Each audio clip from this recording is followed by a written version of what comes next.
Good afternoon. Happy Saturday. You're listening to the Ask Dr. Ernst show. My name is Dr. Aaron Ernst. Hey, it's a show where pounds are shed, disease is dead, and where you can be set free from your health conditions when you become your own doctor. Today, we have an incredible show topic. I'm going to be talking about this concept of, do you want to be healthy? Do you want to follow the standard guides of what's considered health and let that be a judgment or an indication of how well you're doing with your health? And is this word called health the best way for us to describe health? I know it's weird, but when you think about it, when you think of someone healthy, what do you picture? What do you see? And you probably are seeing someone who's ripped, has been to the gym a bunch, is fit, is thin, slim, chiseled abs, perfect striations in their muscles. Maybe they eat nothing but vegan food. They fast a couple times a week, et cetera, et cetera. You all have these visions of what healthy is. And this idea has been inspired by all of the celebrity fitness gurus and, the nutritionists who teach so-and-so how to lose 40 pounds to get into a dress for a specific role as a celebrity. I'm thinking of one specific guy, Bob Harper. You guys may remember Bob Harper. He was the celebrity fitness expert guru for the show The Biggest Loser. And he trained a bunch of celebrities in how to lose weight fast and how to get ripped for their films. And this personal trainer became the view of perfect exercise and perfect diet. He even wrote a few books about how to have healthy weight loss. Notice the word healthy. And at 51 years old, he nearly died himself from a heart attack that came out of the blue. And it was this big to-do of how on earth did Mr. Fitness and Mr. Biggest Loser, weight loss, celebrity coach, expert have the worst effect in his heart's health ever and nearly died. If you guys don't believe me, go to Google, type in Bob Harper heart attack. Take a look at the pictures. He's got tubes coming out of his mouth. And what shocked the fitness world is, wait a second, looking good and following all the perfect healthy guidelines is not healthy. So our show topic is, do you really want to be healthy? Do you really want to have like perfect abs and a perfect diet and still end up with some sort of sickness, illness, and disease? I don't think the answer is yes to that. So we have to redefine this word healthy, and I think we should change it to functional. Do you want to have functional health? Do you want to have all systems working on all cylinders perfectly firing so that you actually have your ability to heal? And I'm not saying the word healthy, notice the ability to heal.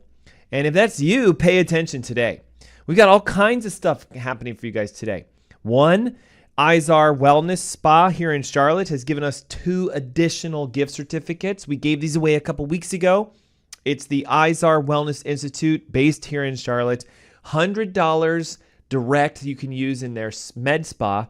You can have procedures, you can have massages. Like, it's $100, guys, and we're giving it away for free today. So you need to do a couple things. You need to pick up your phone and text the word spa to 704-906-2094, but include your name and your email, and you're being entered today to win a gift certificate. And I've got 2 of them. So what it means is 2 lucky listeners today will get a phone call from Fox Sports Charlotte here in the next couple days saying, come by the studio and pick up your free gift certificate. All right, so we're giving them away for free today, only during our show. So I want to see if you guys will take some action and pick up the phone and actually text your name, your email, and the word SPA, S-P-A, and then boom, you're entered to win. We see text coming in, so thank you for doing that. You can text in with your info and you're entered to win. We'll pull it at the end of this hour today. We're also celebrating the fact that I've been up since 4 a.m. today because we had our Heart Health Summit webinar. 400 people online. It was phenomenal. What a great event. We talked about how to destroy blood pressure in as little as 90 days, getting cholesterol to go down to like perfect in as little as 90 days, how to drop meds fast, weight fast, and decrease the stress on your heart, which, as you guys may know, is the leading organic issue with all Americans today. All right? Leading as in, I mean, like it goes head to head with cancer, right? It's heart disease, cancer, which what takes people off this planet. So in the United States, it's the number one most deadly condition. And I just shared today how you never have to end up being a statistic. And if you are already in that, you have high blood pressure, you have high cholesterol, triglyceride issues, you got an arrhythmia, palpitation, how you can solve it yourself. So here's what I'm doing today. If you text the word heart, you get the replay. Even though you weren't on it, you can be on it. It's a replay event. It'll go for the next 48 hours, and you can watch the whole thing and get all access, all in, all included for free, but it's today only. So that's Heart with your name and your email. And if you want to crush both, if you want to enter to win the $100 certificate and get the replay of the Heart event, text the word spa and heart with your name and your email. It's pretty straightforward. So this ubiquitous concept of healthy, you got to be very careful for that. I'll give you a classic example. There are certain grocery stores in the area that say like they serve healthy foods, or you can buy health foods, right? And I'm not going to name names, but you guys know what I'm talking about. Such and such a store, okay? Organic, they got all the healthy foods. Yet in those same health food stores, they sell some of the most toxic, ridden, most dangerous foods you can ever get. So how does a health food store sell conventional, sometimes even modified and sprayed food products and have packaged and processed foods available? Because the word healthy has become bastardized. Here's another phrase of it. Cheerios claims to be heart healthy cereal, and yet the cereal itself is loaded with sugar. It's a grain base that's been proven to have glyphosate contamination, and glyphosate causes damage to your cell tissues, mitochondria, and heart. So how is it possible that Cheerios can say heart healthy breakfast and yet be a damaging heart food? How is that possible? Because again, the word healthy has become bastardized. Think back to the 1950s and 60s, if you guys remember this. Jim Fixx basically pioneered the idea of going out for a run. Like in the 40s and 50s, nobody ever thought to themselves, you know what? I'm going to wake up early, put my shoes on, and run.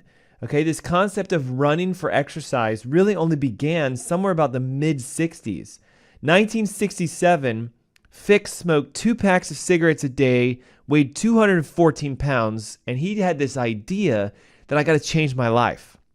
So he started jogging.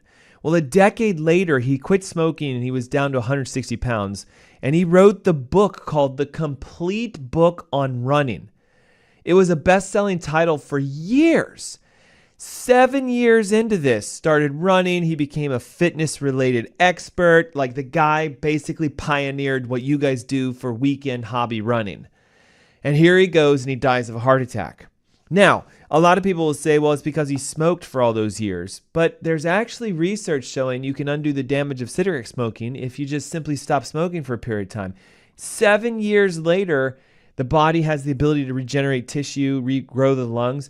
So again, what I'm trying to show you is, how does someone who lost, almost 50-something plus pounds, stopped doing all the bad stuff, stopped smoking, changed his diet, became an expert, has fitness books, how does he end up with a heart attack and dying? How does Bob Harper, the celebrity fitness guru who's teaching other people how to lose weight and how to get fit and how to get healthy, almost have a heart attack and die? It's because we are so skewed in regards to what we think health is. And I'm going to prove it to you over and over again today. I guarantee you, if I asked you right now, hey, Mary, Jane, Jack, Susan, Bill, Bob, whatever your name is, whatever health condition you have right now, how would you fix it by yourself?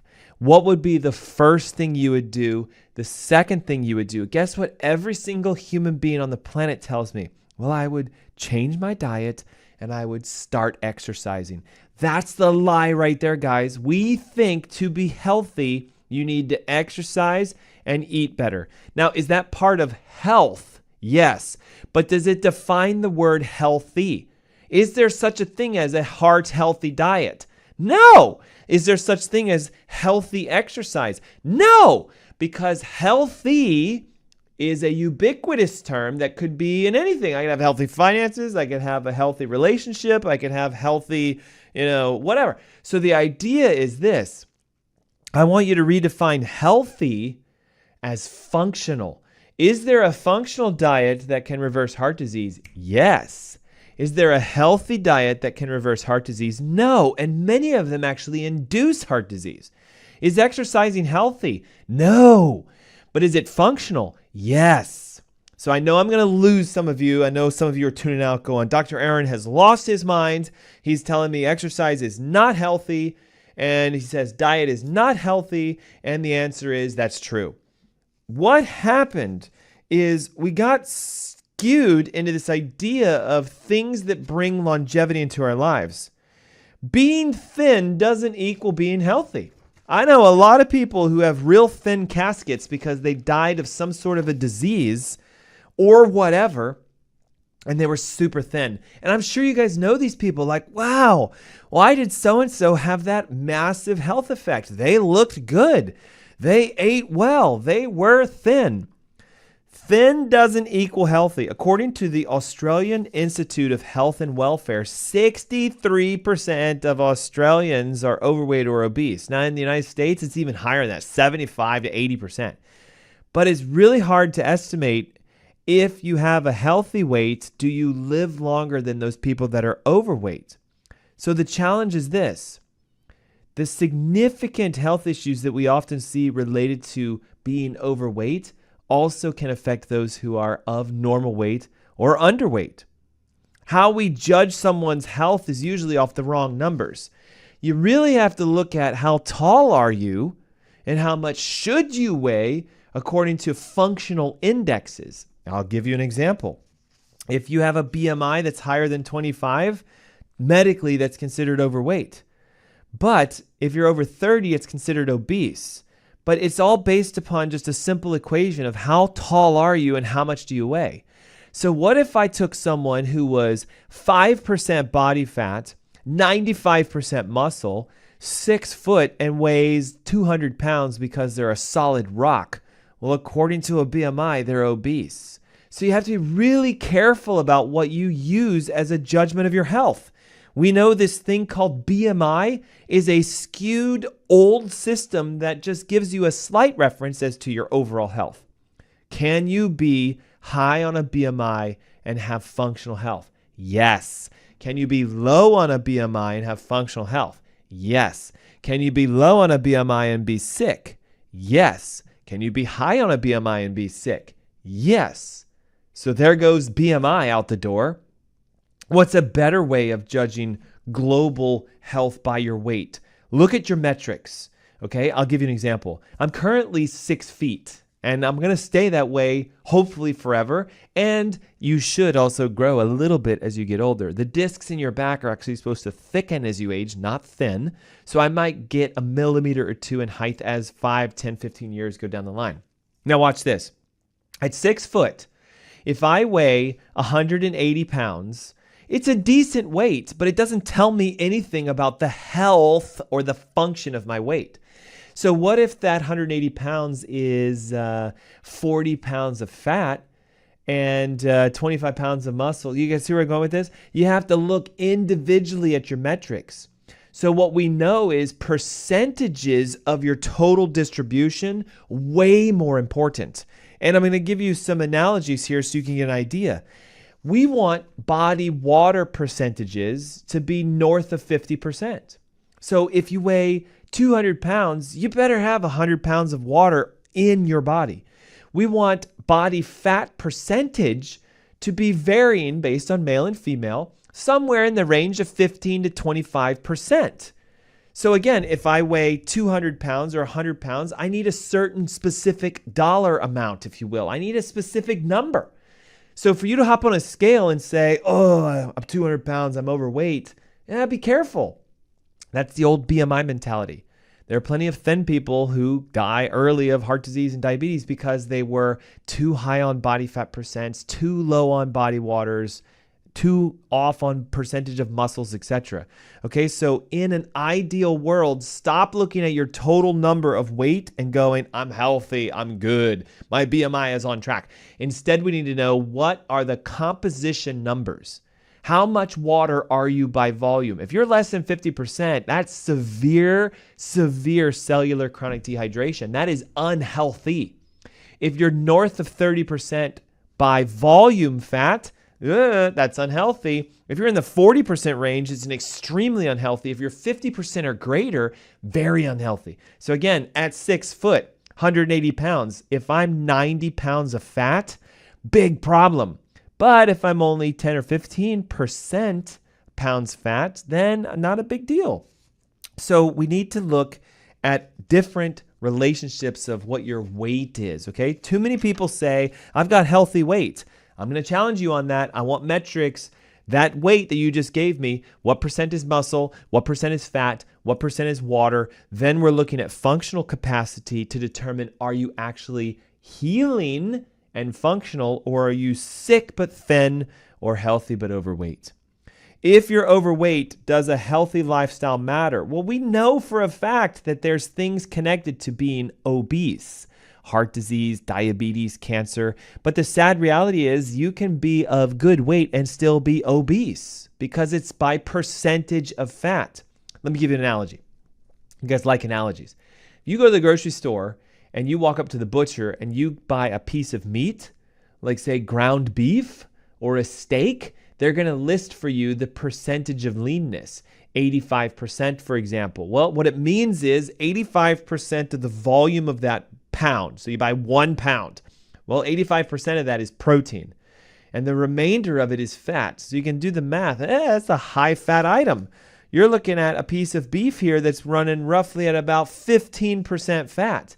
Now, it's funny, isn't it? We're like, oh, that's a lot of fat. 15% fat. That's what you need for you as a human. I know it's going to sound gross, but if I went to the butcher and I bought a pound of ground ewe, that thing might be 30% fat or 40. And so we're looking at only 60 to 70% protein in that meat. Ugh, who would buy that beef? No one. Okay, so as you get higher quality cuts of meats, you're going like, well, now it's a 90-10 or a 95-5, right? So most people buy low-fat meats because we're so afraid of what fat does when we eat it, but we walk around not caring at all about the fact that we've got all this fat on us. Yeah. So being healthy is about being functional. Unhealthy diets are certainly bad for your body. Certainly. But the issue is they affect your brain more so than they put pounds of weight on you. Recent research shows that the overconsumption of high sugar, low fat, high grain based diets has a severely negative effect on your brain.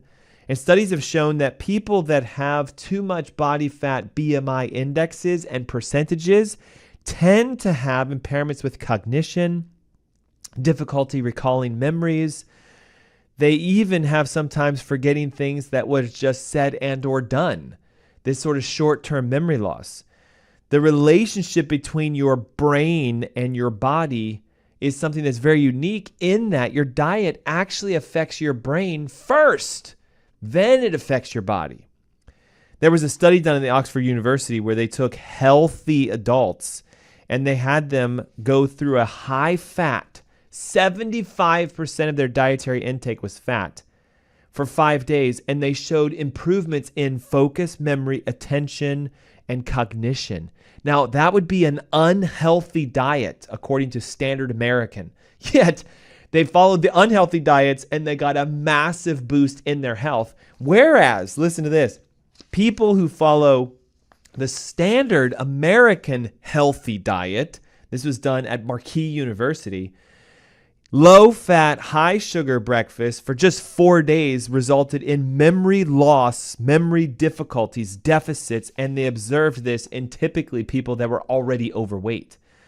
These two findings were confirmed in rodent studies where they found that memory impairment kicks in just a few days from eating what's considered to be high-sugar, low-fat food that often we label as junk foods, like cookies and cakes and biscuits.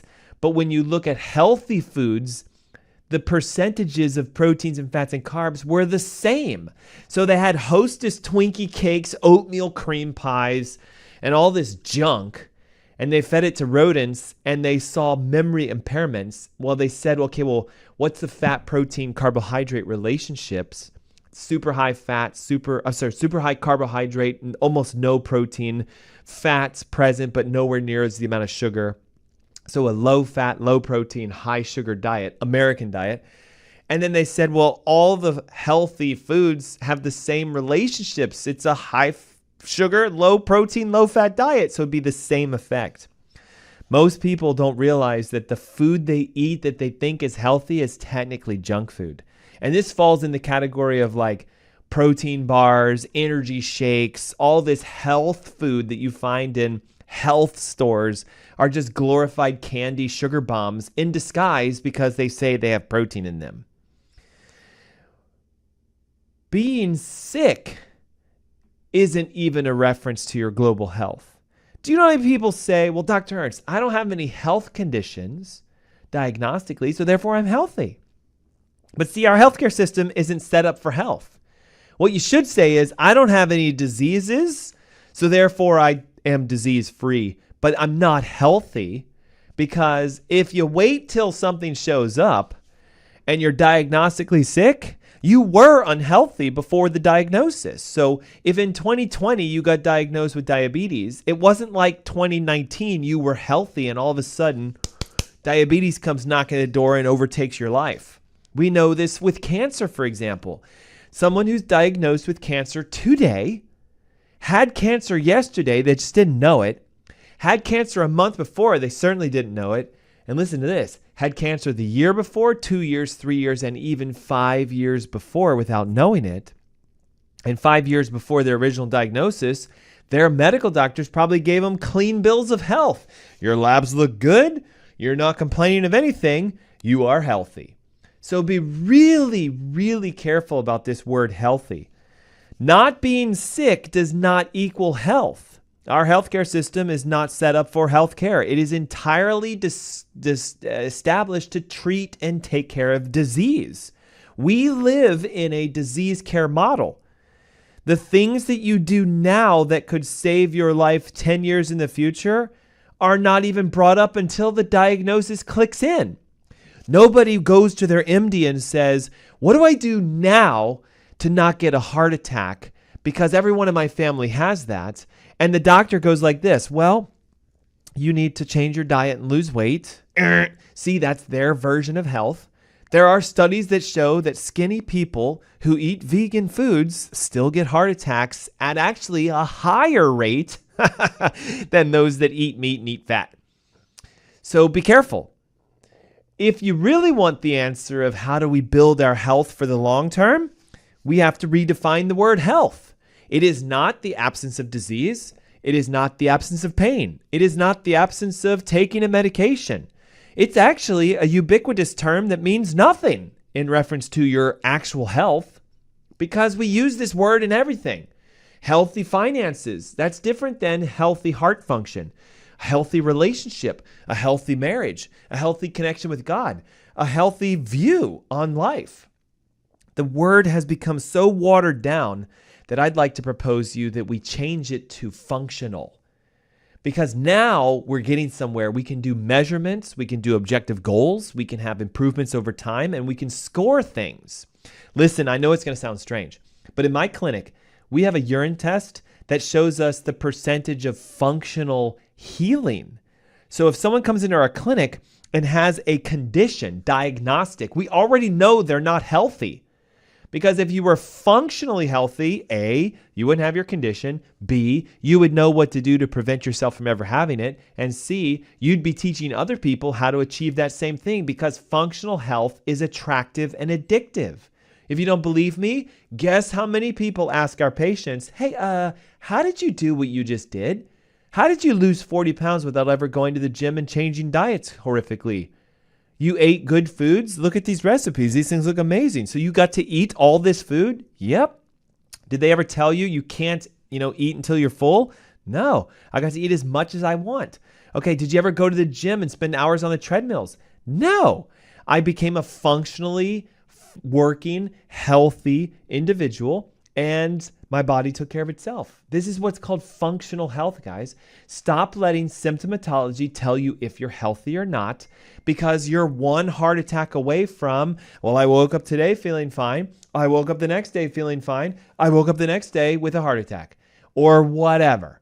Okay? Disease does not click in the moment the diagnosis happens. And yet so many people tell me, well, I had a stroke in 2020 and everything went downhill from there. Nope, it was already going downhill beginning before the stroke. It's just your camel back broke with the stroke and then it got worse as a result. It was already on a decline. I'm sorry to have to tell you. Well, when I was diagnosed in 1990 with diabetes, I've been taking my medications for years. My doctor said it all began in 1990 or whenever. No, it began before that. Diagnostic criteria doesn't click in until you're so far off the bandwagon that you're now actually diagnostically sick. Let's give a pre-example. Diabetes by definition is an A1C north of 6.4. So at 6.3, do you have diabetes? Well, medically they say you're pre-diabetic. So by definition, no, you have pre-diabetes. It's diagnostic now, but 10 years ago, it would have been like, well, you're not quite fully insulin resistant, so we'll check in on you next year. Now watch this. We have defined this term called pre-diabetes, but there's also pre-heart disease, pre-thyroid, hypothyroid, pre-cancer. All this pre-stuff is existing now because we're realizing, wait a minute, if we wait till the diagnosis clicks in, it's too late. So they've changed numbers to start saying, well, it looks like you're going to have a heart attack soon or going to be insulin resistant soon or you're about to become hypothyroid. So let's try to turn things around and become healthy by exercising and changing your diet and losing weight. And what most people do is they go, okay, and very few, maybe less than 1%, actually reverse their condition.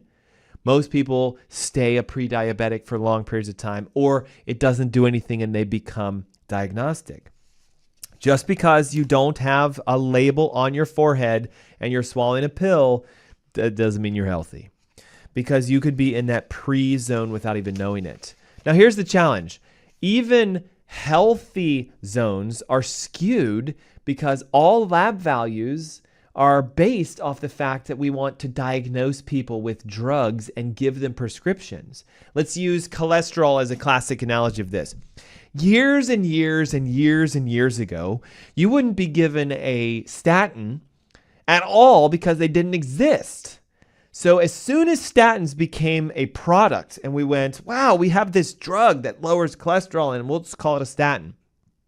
They started measuring people's cholesterols and, they would go, well, when do we define that this drug needs to be used? And this is going to shock you, but I just did a heart health event today, so it's fresh on my mind. 325 for a cholesterol level was the level that we would say, write this prescription and give this to them. Did you hear that? So an MD back in the 40s and 50s would never freak out if you had a cholesterol of 290 or even 300. They'd say, well, we need to work on some things, but we've got this new drug, but you're not a candidate yet. So the drug sales started clicking out, and the company was like, I wonder how we can sell more of this. Hey, I have an idea. Let's tell people that we should prescribe this when they're at 290. Because we did all this meta-analysis, and we realized lots of people were under the mark that we said. But there was this huge group of people, 250, 290, 300. So let's make it 290 we prescribe. So all of a sudden, all the doctors were trained. Hey, we're realizing it works better if we can catch it at 290. So let's start prescribing at 290. Well, sales of this drug went through the roof. And the profit was starting to climb in, that the greed starts to kick in. And if you don't think that happens, watch anybody who starts coming into billions of dollars change their approach to healthcare. So now they're going, well, we made all this money, so what could we do? Well, why don't we make it 285 instead of 290, 250 instead of 285, 225 instead of 2. Now it's basically, if it's north of 200, you're going to be slammed a statin. Do you see this? So what is considered healthy cholesterol? It's a ubiquitous term, guys. And we even know the whole myth has been disproven 1,000% over. Right now, we know cholesterol has nothing to do with your heart health risks. So you could have a cholesterol of 500 and be totally fine if your HDL is way high and your ratio between LDL, VLDL, and HDL is normal. Or, watch this, you could be heavily medicated with a statin and have a cholesterol of 140 and have an LDL of 60 and literally have a heart attack because you induced a stroke into the heart or the brain. So we know that you can have too low of cholesterol and actually end up with the same condition you tried to get to prevent it from happening in the first place. So all the healthy activities you were doing, taking those pills, which we got to talk about that. That's the next one. No pill is healthy. No prescription drug is healthy. No over-the-counter, now generic drug is healthy. Then we think we're doing good. Our doctor's happy. Our numbers look great. Hey, you're healthy, Bob. Really? Are you? So here's the deal with medications. Let me ask you a question. How many healthy people, I'm putting air quotes, and if you're on our video stream, healthy people, do you know that pop pills that are prescriptive or over-the-counter generics? Like, for example, Tylenol and aspirin, Advil, and all the things you can just buy, even if you're 10 years old and you walk into a pharmacy, right? No regulation. My daughter, 11, she could walk in and buy 7 bottles of Motrin, never even have a batted eye at her as long as she gives them cash and walks out. No regulation whatsoever. It's a drug, guys. It's toxic.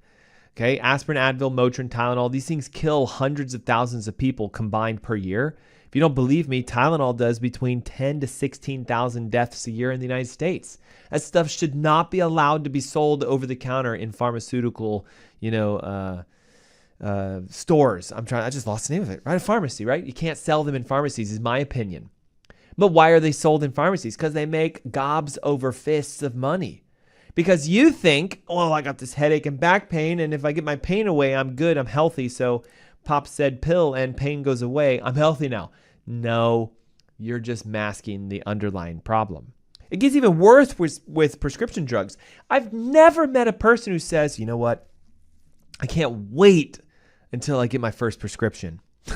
I can't wait until I'm on statins. I'm so looking forward to lisinopril, HCTZ, etc., etc. I've never met anybody who says, I can't wait to take a medication. So just the mentality behind it shows you how skewed we are. That so many people say, well, I'm healthy because my numbers look good because I take a this and a that and a that to make my numbers good. And my doctor's happy with my numbers as long as I take my meds. If you pop a medication prescription for anything, I am sorry to burst your bubble, but you're sick. You physically have a condition that could get better. And I know what you're going to do. You're going to start yelling and screaming, why? I wouldn't be alive without my drugs. Well, maybe, but did you know there's always an alternative to a prescription medication? Always. Well, you don't understand, doc. Like, I can't not take this. Well, that's the lie you've told yourself that you believe because you think there's no other way. I'm here to share with you straight out of my mouth. If you take a prescription drug, you are unhealthy. Because how many healthy people take prescription drugs? 0. So does that mean, though, being free of medications is healthy? I don't take any prescription medications. Does that mean I'm healthy? No, because the word is skewed. Now, am I functionally healthy? I'm not at 100%, but I'm very close. Every year I run functional exams on myself, functional blood work, functional urine work, functional assessments of toxicities. I still have a small amount of lead in my body thanks to my parents who grew up in the lead generation. Lead is inherited. It's a transplacental toxin. So my mother was very toxic with lead. I grew inside of her for 9 months. I was birthed and I absorbed her lead as an infant. And throughout my life, I grew up in the late stages of the lead generation in the United States. I remember leaded products. I remember being able to hold balls of lead that were weights. This stuff is basically illegal now. Anything lead-based has to be coated in either silicone or some sort of protectant so you don't touch it. And yet here I was holding physical balls of lead.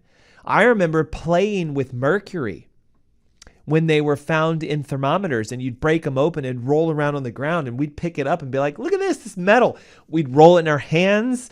We would like do all kinds of stuff with it. Now today, that would be an emergency health hazard. They'd pull in OSHA and the fire department. They'd have to gas out the rooms because we now know mercury is an extremely neurotoxic, vaporizing metal. Here I am at like 9 years old, rolling this ball of mercury around in my hand, breathing in mercury fumes because we didn't know back then. So am I healthy? No. And I know it's going to come as a shock to you because I teach health, I coach health, I help people with their health, and I'm not healthy because by definition, the only way you could be 100% healthy is to be upstairs with your creator walking around in perfection. We live in an imperfect world that's fully toxic. Now, could I be 90% healthy and be better than like 90% of everyone in the United States? Yes, but that takes work.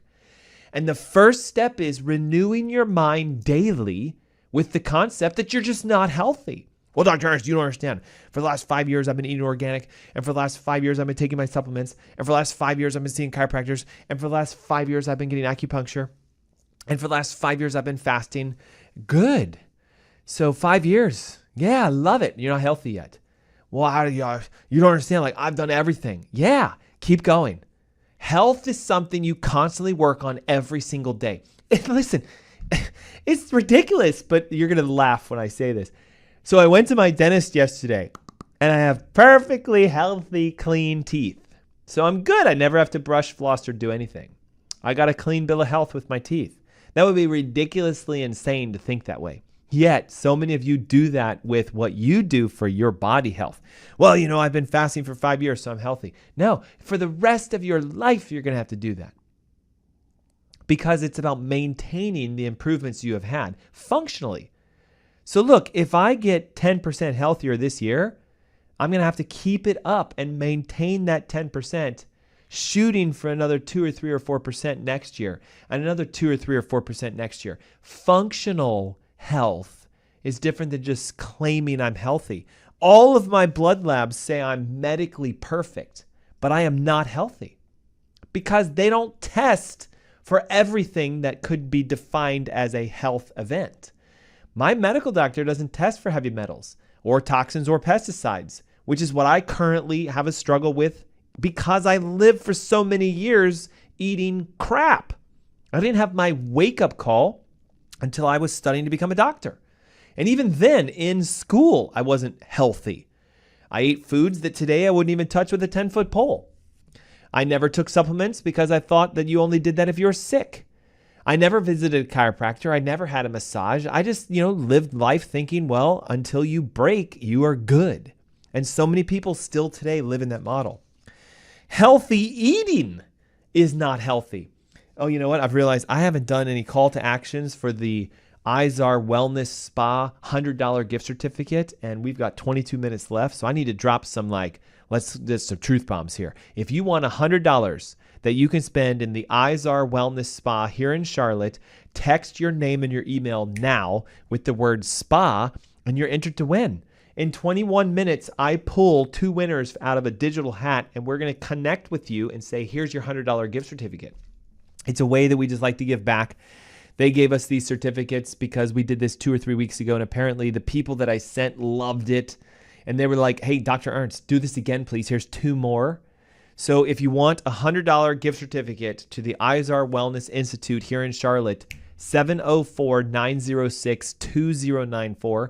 It's 704-906-2094. Text your name and your email and the word spa, and it's yours. So again, 704-906-2094. Izar Wellness Institute, $100 gift certificate. I've got 2 of them, and we're giving them away today. Okay, now back to our topic. And this is when I don't know, I could talk hours about this. Healthy eating may not be healthy. Lots of companies use product labels to try to confuse you into thinking that they are healthy. Here's some that are really you got to watch out for. Gluten-free. Doesn't mean it's healthy just because of that. I've had patients say, well, Dr. Ernst, I ate an entire box of cookies, but the good news is they were gluten-free. Be careful with that one. Vegan. I hate to say it. Veganized foods are really high in vegetable processed oils like canola, and safflower and all these very toxic rancid oils. All these can't believe it's not meat products, vegan hamburgers and vegan sausages, guys, they run a massive, massive health risk because they're loaded with inflammatory seed-based oils that are very dangerous. Low fat, I mean, this has been around forever. Unfortunately, a lot of people today, if you had a high-fat yogurt and a low-fat yogurt and they were both on sale, most people buy the low-fat yogurt because they think it's healthy. In fact, the low-fat is worse for you than the high-fat. Low sugar beverages or zero carb or zero sugar beverages, well, they're going to taste like crap. So they add artificial sweeteners and other versions of sweeteners to them. Unfortunately, just because the food has labels like it's healthy for you, it doesn't mean it's actually a healthy food. Let me give you an example of some that are the worst. Granola and granola bars. People have been championing this granola bar as like a healthy alternative snack. You know those ones that are like little oat bars and they're 2 to a pack. I can't name names. 2 to a pack and they got all this honey and all this stuff inside of it. 2/3 cup of a specific brand of oats dark chocolate protein granola has 7 grams of added sugar, which equates to approximately 300 calories of sugar. And other brands of granola bars that are sold in certain relationships have as many as 50 grams of sugar per bar. Now, I don't know if you are aware of this or not. 50 grams of sugar is the equivalent of 25 packets of sugar. So would you willingly open 25 packets of sugar and pour them into your mouth and swallow them? No, God, Dr. Ernst, that would be extremely unhealthy. Well, that bar, granola bar, snack bar, protein bar that you just ate has that or more in it. Protein drinks are even worse. These pre-made beverage protein shakes often have low-quality protein isolates, dairy beverage products that are not organic, and they usually are loaded with sugar. Same thing with protein bars, all these kind of like energy bars that are out there. Okay, I'm going to give you a secret on how to read your bar and find out if it's a candy bar or if it's a healthy bar. 3 things we look at. Number 1, how much fat is in that bar completely, not by servings, but the whole bar. The little trick today is that they'll label it as if there's 2 servings. So you have this one protein bar. Here's my protein bar. And we look at it and we're like, I'm going to eat the whole thing. And on the back it says serving size 2. And you're like, ugh. Okay, so we look at how much fat is in the bar. And we check the number of servings. If there's 2 servings, you have to take the number and you multiply it by 2. It's pretty straightforward. We want to find out how much protein's in there. And again, if there's 2 servings, you multiply by 2. I want to find out how many carbs are in there. Now here's the golden rule. The fat must be the highest amount, then the protein, then the carbs. So if you're holding a protein energy health bar and its sugar content, the total carbohydrates is higher than the protein, which is higher than the fat, throw it away immediately. That's a candy bar in disguise, not a healthy thing to eat. Do you see how crazy it can be? So look at this.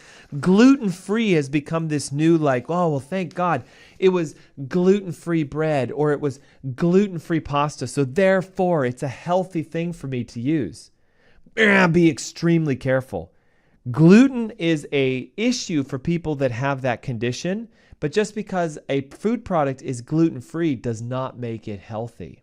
So I'm going to give you an example. A lot of gluten-free products are high in corn and rice and tapioca and uber high carbohydrates. Gluten-free is usually a high carb food product. So gluten-free bread is going to be loaded with carbohydrates and have very little fat in it. So we wanted to go more into this concept of how do we navigate the aisles of our grocery stores when everything is screaming at you, healthy, healthy, healthy, eat me, eat me, eat me. Real simple, guys. Look at the total fat, look at the total proteins, look at the total carbohydrates, and that'll help you to determine, is it really healthy or not? So therefore, what we need to know is high fat, moderate protein, low carbohydrate is functionally healthy. And here's why. Fats give you 9 kilocalories of energy per gram of fat. But watch this. Proteins only give you 4. And carbs give you 4. So the highest, most energy efficient food you can eat is fat. Then the second is proteins, and then the third is carbohydrates. The challenge with carbohydrates as a sugar source for fuel is you get a lot of waste products. Burning sugar for energy can produce lactic acid and other acids that build up in the environment and lots of carbon dioxide. That can acidify the human cell and create a breakdown in the polarization of the membranes, which means it's really hard to get oxygen and carbon dioxide out. Proteins, on the other hand, can burn cleaner. That's why they're better, but you can sometimes still have a lot of reactive oxidative species and a lot of waste products when you make a protein into sugar, because then it's burned as a sugar. Fat, on the other hand, is very unique. The byproducts of burning fat are keto acids like beta hydroxybutyrate, which is an acid that actually gives you energy. So we burn the fat, it's thermogenic, we get heat production, and we get ATP, and we also get this thing called a ketone body as a byproduct. So fat is preferred. This is why when I say be careful, because a healthy diet that's low in fat just violated the functional rule of healthy. This is why, again, so many of us are skewed. Well, I eat a really healthy diet, Dr. Ernst. How did I end up with diabetes? You didn't eat a healthy diet. You ate what you thought was healthy. Well, I work out at CrossFit like 6 days a week, and I'm a member of a running club. How did I have a heart attack, Dr. Ernst? You weren't doing healthy exercise. You were doing what you thought was healthy. Functional exercise looks nothing like cardiovascular exercise. Okay, running on a treadmill for 45 minutes has actually been shown to induce damage to your heart. Did you know that? Jim Fixx, who came up with go jog for 5 hours, died of a heart attack. Bob Harper, who was the fitness guru for all the celebrities and the Biggest Losers, had a heart attack. Yet he was working out in the cardio zone and eating a vegan diet. So remember, vegetarian doesn't equal healthy. Vegan doesn't equal healthy. Low carb doesn't equal healthy. Healthy, according to the label, doesn't equal healthy. Gluten-free doesn't equal healthy. Mediterranean doesn't equal healthy. Zone Beach, South Diet, whatever you want. Guys, they're all unhealthy. All right? Having perfect labs doesn't mean you're healthy. Do you know how many people have perfect cholesterol, perfect triglycerides, perfect blood sugar, perfect inflammatory scores, and all of a sudden they end up with a heart attack? Because their perfection is usually induced by drugs. And if you are medicating your numbers to make them look healthy, you still have the fire burning in the backyard. You just cut all the wires to the alarms, so no alarms are going off. Just saying. Healthy skin. I'm looking at the Izar Institute. They're like high-end healthy beauty. I love it. But you can be wrinkly and be healthy, or you can be completely taut and be very sick. Change your viewpoint.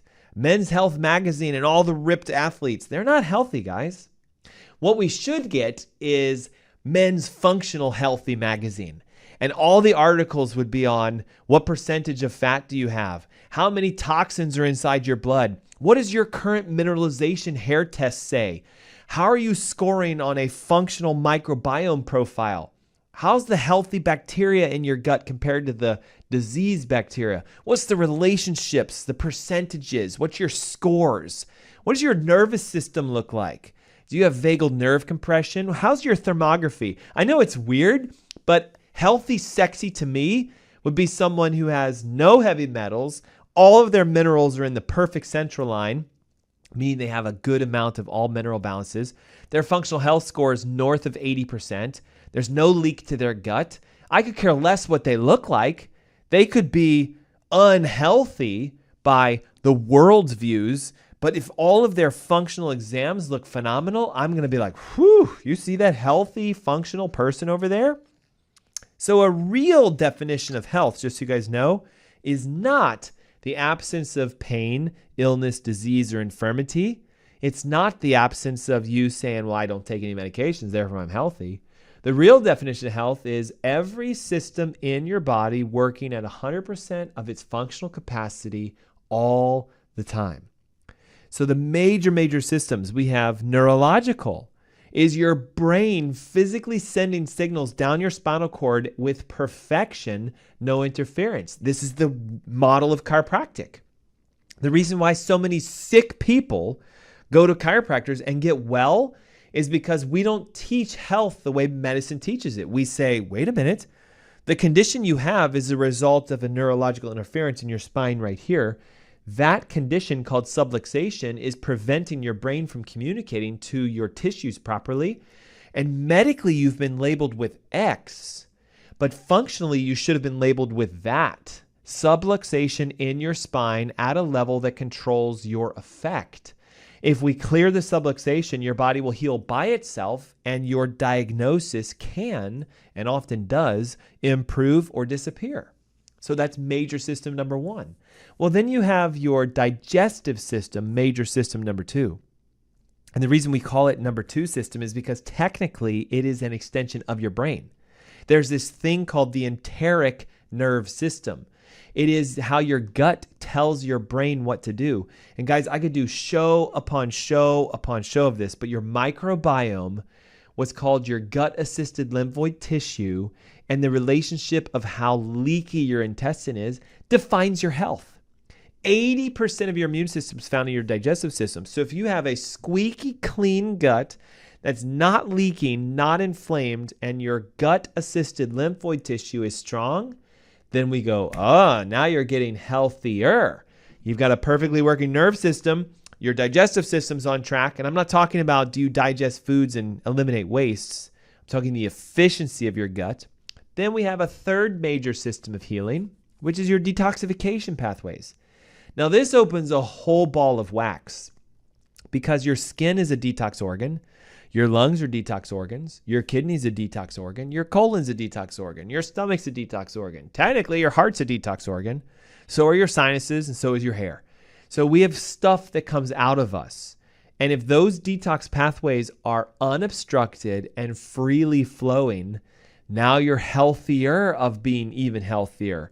We have a perfectly working nerve system. We have a perfectly working gastric system. No leaks, no bacteria, no infections. The GALT is working, the immune system is strong, and we have a detox pathway that's fully functional. Now you have functional health. And those three things right there are the secret to solving your health issue. And see, I don't even like saying the word health issue because really what we should say is it's solving your functional issue. Your body is not functioning the way it was designed. As a result, you are unhealthy. So in order for us to get you better, we have to get you functional. And to do that, we have to find where your loss of function is.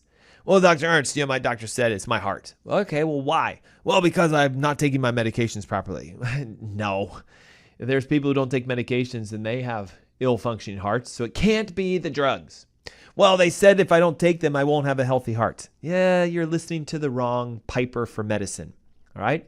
Now, you get to believe whoever you want to. You can follow their model if you choose. There are plenty of people that have, and I'm going to try to seal the deal in 7 minutes.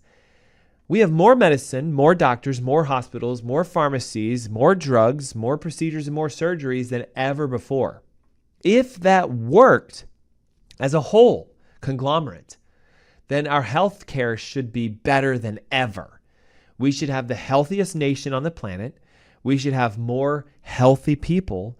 We should have less disease and longer longevity. And do we have all of that? No.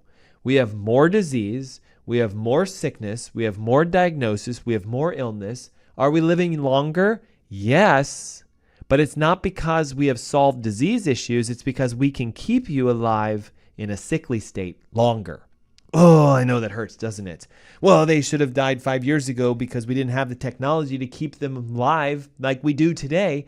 So they lived longer, but they were sicker longer. So therefore, we take the claim of we've increased the lifespan in the United States by X number of years because of all the advent of technology. Nope. We've actually just learned how to keep you alive when you're sick. Instead, a really good measurement of the health of a nation, the function of the nation would be, well, in the last 25 years, we've cut heart disease by 25%. We've cut cancer by 25%. We've cut diabetes by 25%. We've lowered the diagnostic rates. Less people have health issues, diagnostic issues. We've cut down the number of people that are diagnosed with heart disease. See, what they do is they go, we stopped the number of heart attacks. Therefore, we're doing better. No, you just got really good at increasing blood flow so the heart doesn't get its ischemia like we labeled heart disease earlier.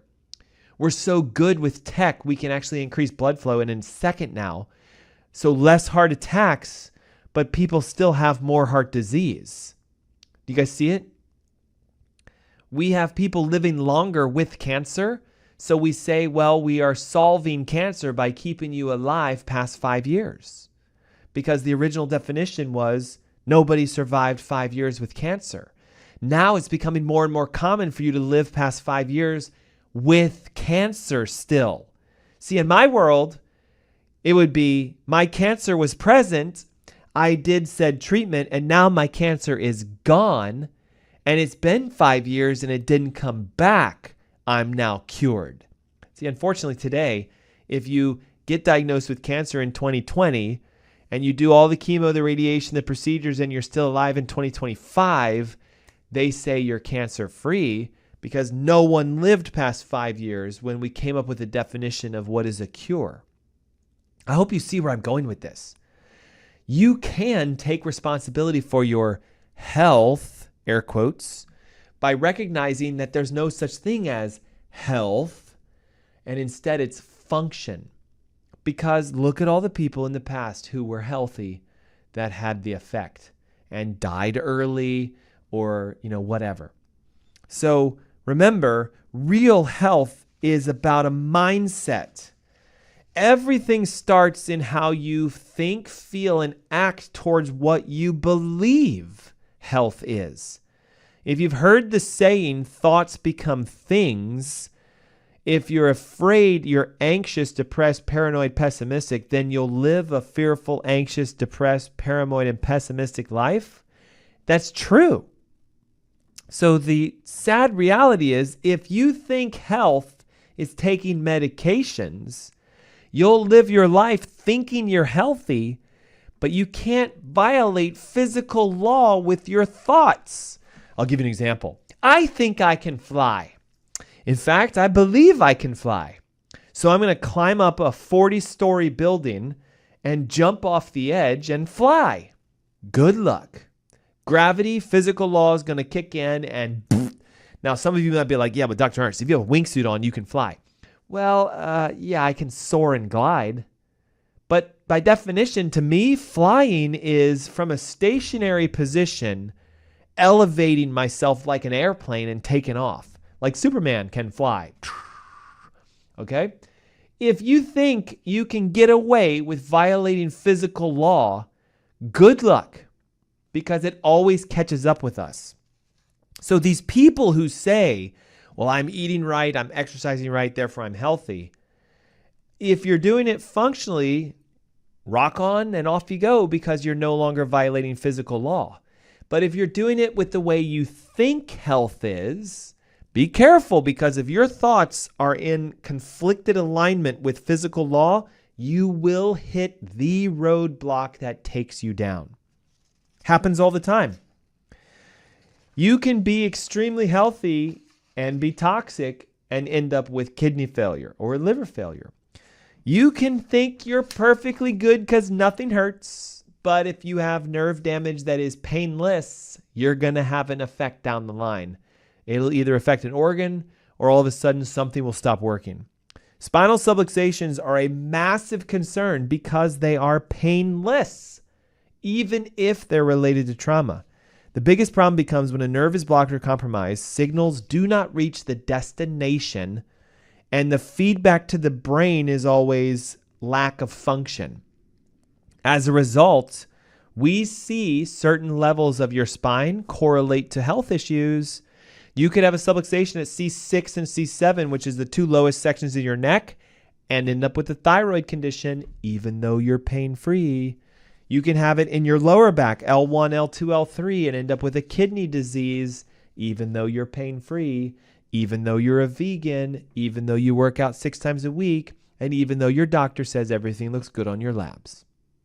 30 seconds to go. So this is our time now. We are giving away 2 $100 gift certificates to Izar Wellness Institute. This is the time.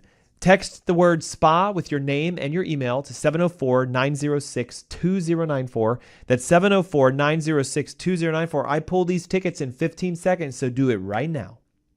Guys, thanks for tuning in. What an awesome opportunity to share philosophical ideas behind health. You can be functionally healthy as soon as you stop becoming healthy, because the word health has been bastardized so much. If you need guidance and assistance on knowing what to do so you can have your health, ask drernst.com, type in whatever condition you have, and we have functional answers for you. Thanks so much for giving me the time today to come into your house, home, and or car, and I look forward to seeing you guys each and every week. It's the Ask Dr. Ernst Show. I'll see you guys next Saturday.